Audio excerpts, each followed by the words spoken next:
standing right here where the original hip roof barn was built. So that's where we are standing right now, where that old barn was.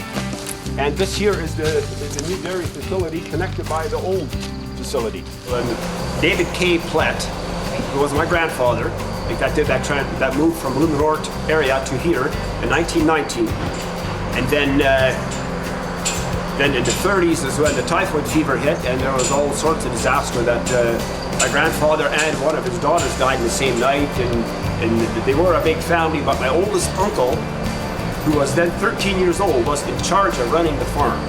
Now you must remember, that wasn't 100 cows. That was a typical, these homesteaders would have a few cows and use the horses to do the work, and some chickens and pigs and whatever. But as a 13-year-old fella, he was in charge of keeping that farm going with all these other younger siblings. So seeing my dad was the youngest one, he, I guess, stuck around the longest, and therefore had an opportunity to take over the farm because he loved farming. This here is a 1950-ish photo, the first topographical photo of the farm. So the White House that I talked about, that was my granny's house. The farmhouse now is just in behind here. The hip roof barn that burnt is this barn and the extension part there. So when the fire hit, my dad had built an extension on here, so that all burned. This back here is the original farmhouse, which now would be right about where the calf barn was. And this bush here is all native. None of this was planted. Since then, so you go down to 2010, and you see 2 bale sheds in the back as opposed to the one.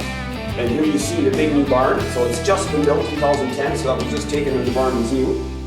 That's my grandpa David and grandma's. Taken in the, well, that must have been in the early 20s. And then this is my folks. Their wedding picture in 1956 or 57. And this is myself and my wife with our oldest son. And then this is our children now with their wives, Ty and Jenny, and Mike and Chantel, that manage the dairy now.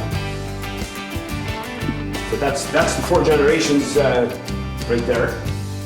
100 years, that's a long time for it to be a farm. Does it mean a lot to you to have all of the heritage and still be running the farm as a family? Oh, it's huge. Here I go. I think about that for too long. It's huge. To me, it's an honor to be that 4th generation that can carry on leave that heritage for my kids. And it's the oldest farm in the community that is still farming, still operated as a family. What's one of the biggest things that has made farming different, do you believe, over the last 4 generations? What's one of the bigger? Electricity, I would say, right off the top would be one.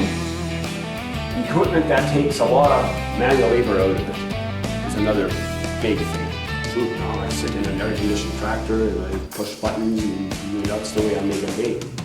So the technology of equipment, cutting out manual labor, huge, huge, huge. And the celebration you're holding this coming weekend, who do you think is all going to be there? Like, what does it mean to have that celebration for you guys? So I've got lots of cousins from out west that are coming, and church people and town people. We've got 128 registered guests for supper.